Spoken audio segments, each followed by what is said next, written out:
please click that subscribe button and hit the bell for all notifications. Comment below your story, or visit us on our subreddit or Discord channel, links in bio.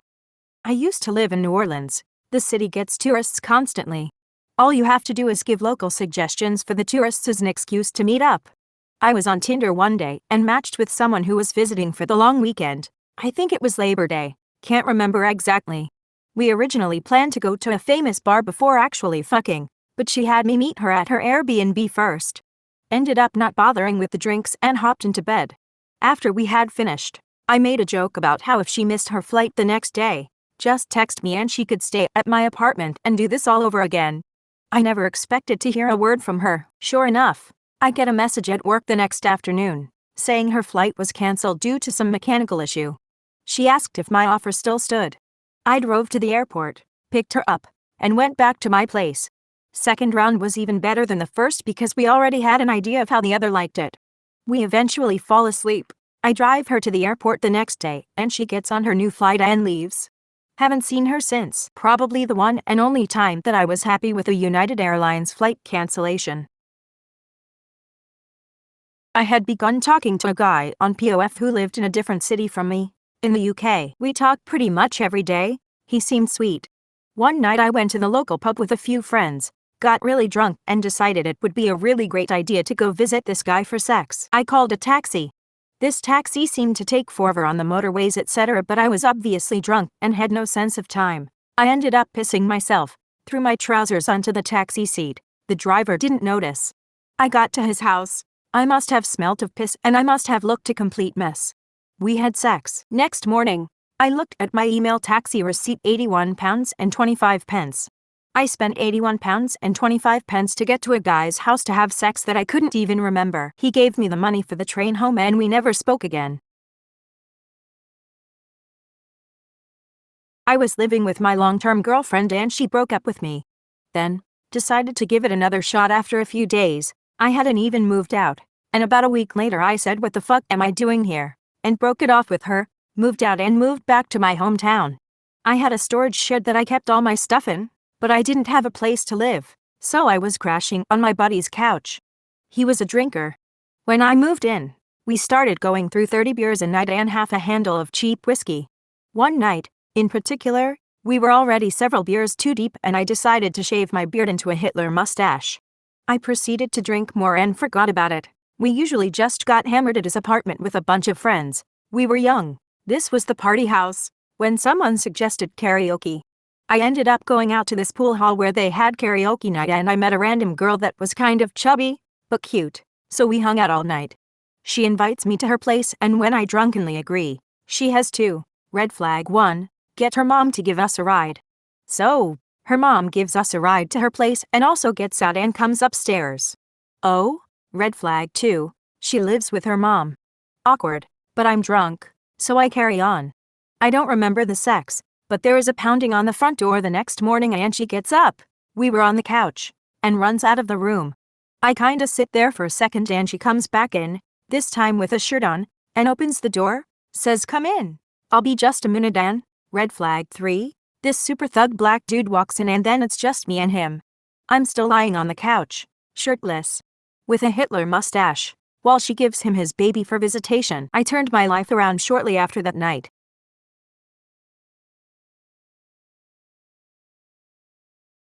It was one of those weird early sexual experiences. A male friend was hanging out at house with me. I go to take a shower and leave clothes outside. Mom comes to find friend because his parents asked for him to come home. She can't find him.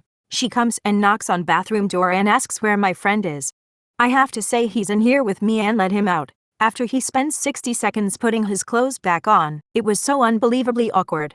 My mom asked me what was going on and of course I kept saying nothing. She dropped it and never spoke of it again. There was another time my mom walked in on me wiping juices off my genitals with a Kleenex. This was when I was 18 or so. She just closed door and we acted like nothing happened, and ate dinner as a family. When I, 19 male, was in college I got caught giving head for the first time to a sophomore in the school restrooms. Because he was too big I gagged and vomited all over his crotch. And some other guys looking for a place to smoke heard and walked in on us. I was known as Gagging Gab until I graduated.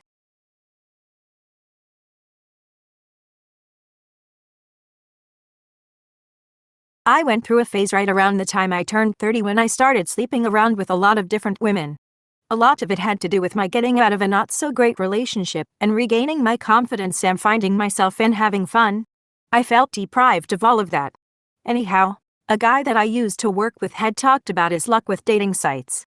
For a while, I had sworn those off because I value my anonymity and privacy, and having my pictures online for the world to see didn't appeal to me much. After hitting a drought, I decided to give it a shot and created a profile on Match.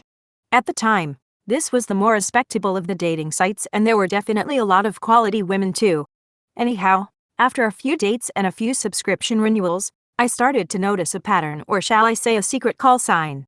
Apparently, if a woman had listed in her profile that her best feature was either her chest or butt and one of her turn-ons was erotica, that meant she was looking for casual sex with no strings attached. That's when I hit the jackpot. Worked great for me since I am a breast man who prefers curvy figures. So the crazy story. I initiated contact with two women who lived in towns not far from one another. After a week of email and eventual phone conversation, I was able to schedule dates with both on different evenings. One was Friday and the other was Saturday. Met my Friday date, went out, dinner, drinks, her place, in the sack by midnight. Woke up, morning sex, went for breakfast, agreed to a sequel. Saturday evening. Met my date, went to a hockey game, went to a bar afterwards, went back to my hotel room, in the sack by 2 a.m., went to sleep when the sun came up. Awoke at 10 a.m. She asked if I could give her a ride home. I of course agreed. Drove her home. She invited me in for coffee. Told me that her sister was on her way over to drop something off if I would care to meet her. Figured why not, that'll just score me some more points. Sister arrives. Turns out she was my Friday night fling. Major awkwardness settles in. Never heard back from either again. Not too crazy, but what are the chances of that actually happening outside of a movie? Looking back, they really didn't resemble much, so there was no way of knowing that they were sisters. Outside of them both having nice boobs, just as their profile stated. One was a fairer-skinned dark brunette and the other was a redhead with a darker complexion, at least as far as redheads go. All in all, too bad I never heard from either again. I'm sure it was way too awkward for either to see me again, but they could have at least said that as opposed to ghosting me. Oh well. I had sex with sisters in the same weekend to boot.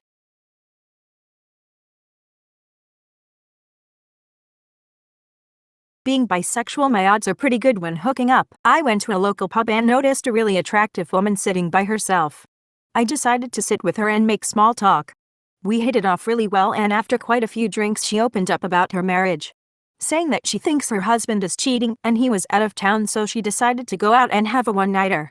She said she chickened out and didn't go to a club and ended up here at this deserted pub. After a few more drinks and convincing her that a one-night stand is okay since her husband hasn't given it to her in a year, she invited me back to her place and we started going at it as soon as we walked in the door. We fucked in the living room like animals and collapsed on the floor. After chatting and fondling for about a half hour, she invited me up to her bedroom. She went to the bathroom and I started checking out her room, and I just about fell over when I saw a pic of her husband. About a month prior, I had hooked up with him at a hotel. I laughed out loud knowing I had just fucked the wife of a guy that I fucked multiple times. By the way, she was a much better fuck than he was. My friend and I met two girls and went back to their apartment. We paired off and went to the girls' separate rooms. When I finished with my girl, I went to use the bathroom and found the other girl in there naked. She told me that my friend would not have sex with her because she had her period, and so she just performed oral on him and he went to bed. I told her I had no aversion to sex with a girl on her period. I invited her to join us in bed and she did. The girl I was with just watched as I had sex with this other girl.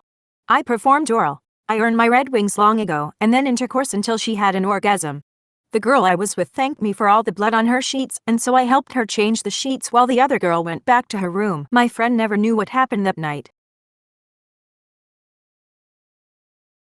We hope that you enjoyed our first episode of Last Night's Smash. Once again, please like, comment your story, and subscribe. Your story could be listed on an upcoming episode.